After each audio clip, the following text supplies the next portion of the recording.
Tracer le graphique d'une fonction qui a les propriétés suivantes.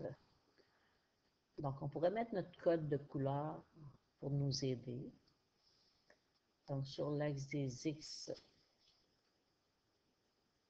avec mon jaune comme tantôt, le domaine, les zéros,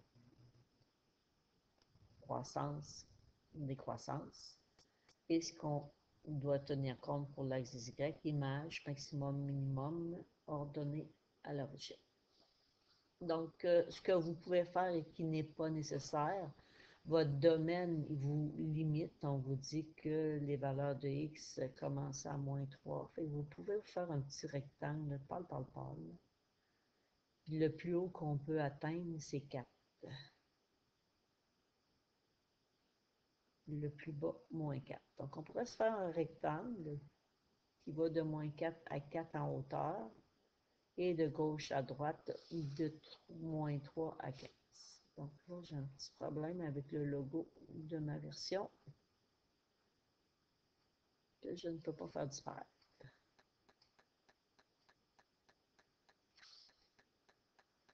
Donc, si vous construisez votre graphique à l'intérieur de ce rectangle, ben, normalement, vous devriez respecter au moins 2 propriétés.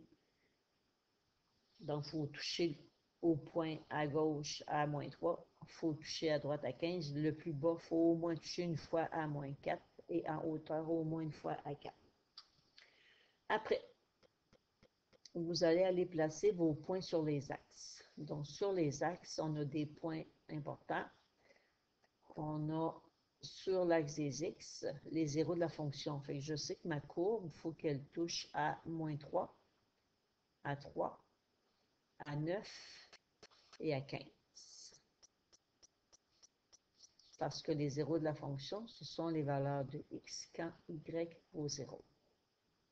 Sur l'axe des Y, donc c'est l'ordonnée à l'origine, c'est 0, Y, donc c'est le point 0,4. Donc, l'ordonnée à l'origine, c'est le point de rencontre de votre courbe avec l'axe des Y. Ensuite, mon maximum, mon minimum, bon, automatiquement, en faisant mon graphique, en faisant mon petit rectangle, je sais que je vais toucher le plus haut à 4, puis plus bas à -4, fait que ça doit être réglé. Et on va commencer avec les intervalles de croissance et de décroissance qui sont le début. Ce sont les valeurs de X. Je commence avec le plus petit, -3, 0, 6, 12, 0, 6, 12, 15. Bien, le plus petit, bien, c'est -3, 0. Donc, je sais que quand je regarde mon graphique sur cette région-là, entre X vaut -3 et X vaut 0, je dois avoir quelque chose qui monte. Bien, c'est à vous d'aller me dessiner quelque chose qui monte. Vous pouvez y aller en ligne droite, vous pouvez me faire une courbe comme ça, vous pouvez me faire une courbe comme ça si vous voulez. C'est vous qui décidez, ça n'a pas d'importance. L'important, c'est que vous dessiniez quelque chose qui monte. En général, on fait des segments de droite, mais on n'est pas obligé. Donc, en faisant ça, j'ai touché à mon axe Y, fait que je respecte mon ordonnée à l'origine. Et en plus, je viens de respecter mon maximum. Fait que ça, c'est fait. Ça, c'est fait.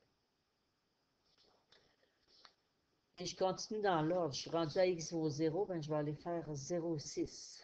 Quand les X vaut 0, entre des valeurs de X qui vont de 0 à 6, fait que tout ça ici, fait que tout ça ici, il faut que je vois quelque chose qui descend, mais en descendant, il faut que je touche à mon axe des X quand X vaut 3.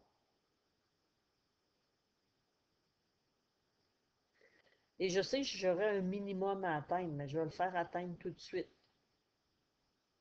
Comme ça, je suis sûr que ça va être réglé. Et mon minimum vient d'être respecté. Et mon 0 à -3, ça marche. À 3, c'est respecté. Je suis rendu à 6, donc je vais aller voir entre 6 et 12, je dois faire un intervalle, je dois faire une courbe qui est croissante, donc pour des X qui vont de 6 jusqu'à 12, tout en respectant de toucher à l'axe des X à 9. Et à 12, vous avez le choix de vous rendre à votre maximum, pas obligatoire parce qu'on l'a déjà respecté.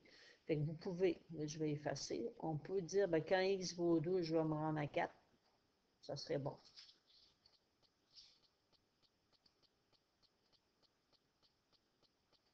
C'est pas obligatoire.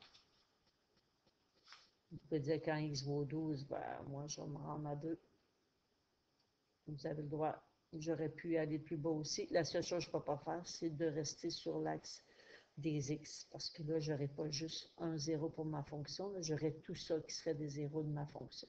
Fait qu'à n'importe quelle hauteur, quand x vaut 12, mais pas à la hauteur 0, puis en restant au-dessus de l'axe des x. Puis entre 12 et 15, ben entre 12 et 15, il faut voir quelque chose qui est décroissant.